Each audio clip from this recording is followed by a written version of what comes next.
రాష్ట్రంలో కూటమి ప్రభుత్వం ఏర్పడ్డాక అక్రమాలు అరాచకాలు పెరిగిపోవడంతో వ్యతిరేకతగా తీవ్రంగా వస్తుంది. ఈ నేపథ్యంలోనే వైఎస్ఆర్ కాంగ్రెస్ పార్టీలో చేరడానికి ఇటు జనసేన నుంచి టీడీపీ నుంచి పెద్ద ఎత్తున తరలి వస్తున్నారు. నేడు తిరుపతి 36వ డివిజన్ నుంచి కూడా భారీ స్థాయిలో వైఎస్ఆర్ కాంగ్రెస్ పార్టీలోకి చేరడం జరిగింది. మరి దీనికి సంబంధించి మరింత సమాచారం తిరుపతి వైఎస్ఆర్ కాంగ్రెస్ పార్టీ ఇన్ఛార్జ్ భూమన అభినయ్ రెడ్డిని వాళ్ళు మాట్లాడించే ప్రయత్నం చేస్తారు.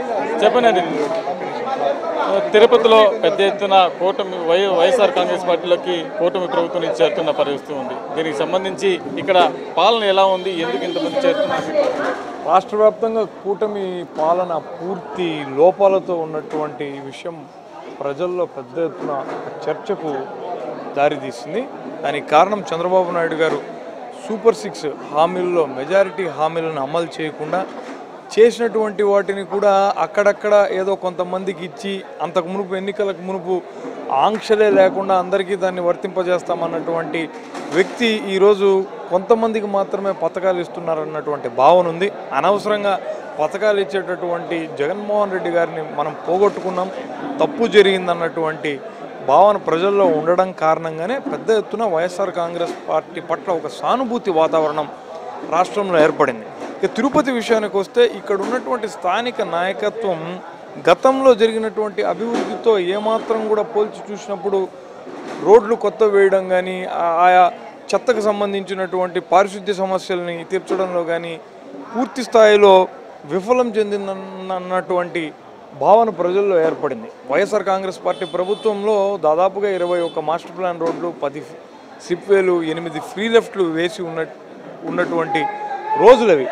ఈరోజు వాటితో కంపేర్ చేసుకుంటే ఒక్క కొత్త రోడ్డును కూడా వేసినటువంటి పాపాన పోలేదు. ఎక్కడ చూసినా చెత్త కుప్పలు పెరిగిపోతున్నాయి, రౌడీల వ్యవహారం పెరిగిపోతుంది, గంజాయి సేవించేటటువంటి వాళ్ళు ఎక్కడికక్కడ ప్రజలకు కనపడుతున్నారు, కొట్లాటలు, మర్డర్లు ఇలాంటివన్నీ తిరుపతిలో ప్రతినిత్యం ఒక రొటీన్ లాగా జరిగిపోతున్నాయి. దానితో ప్రజల్లో ఒక రకమైనటువంటి చీత్కార భావం వస్తుంది కూటమి పార్టీ నాయకుల పట్ల.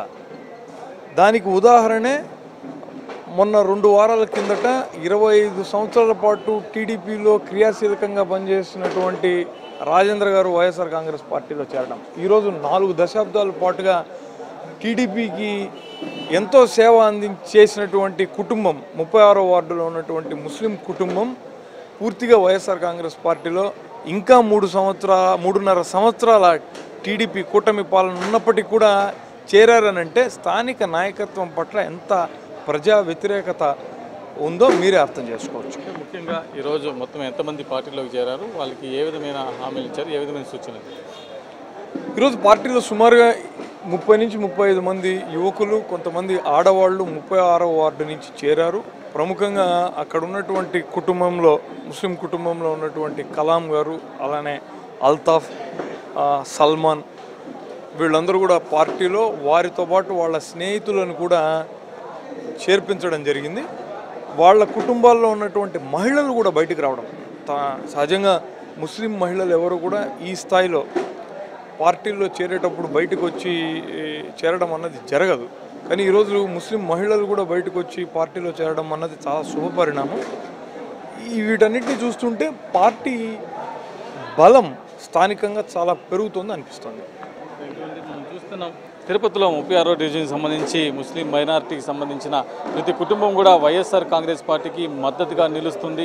తిరుపతిలో భూమన కుటుంబానికి భవిష్యత్తులో 2029లో జరిగే ఎన్నికల్లో భారీ మెజార్టీతో గెలిపించడానికి పూర్తిగా సిద్ధంగా ఉన్నామని కూడా చెప్తుంది. దాదాపు 30 కుటుంబాలకు పైగా నేడు వైఎస్ఆర్ కాంగ్రెస్ పార్టీలోకి చేరడం జరిగింది. అదేవిధంగా భవిష్యత్తులో వైఎస్ఆర్ కాంగ్రెస్ పార్టీ రాష్ట్ర వ్యాప్తంగా కాకుండా తిరుపతిలో కూడా మరింత బలంగా పుంజుకుంటుంది. 2029లో ప్రభుత్వాన్ని ఏర్పరచబోతున్నామని కూడా భూమన అభినయ్ రెడ్డి ఆశాభావం వ్యక్తం చేస్తున్న పరిస్థితి ఉంది. వీడియో జర్నలిస్ట్ ముఖేష్తో ప్రసాద్, సాక్షి టీవీ, తిరుపతిలో.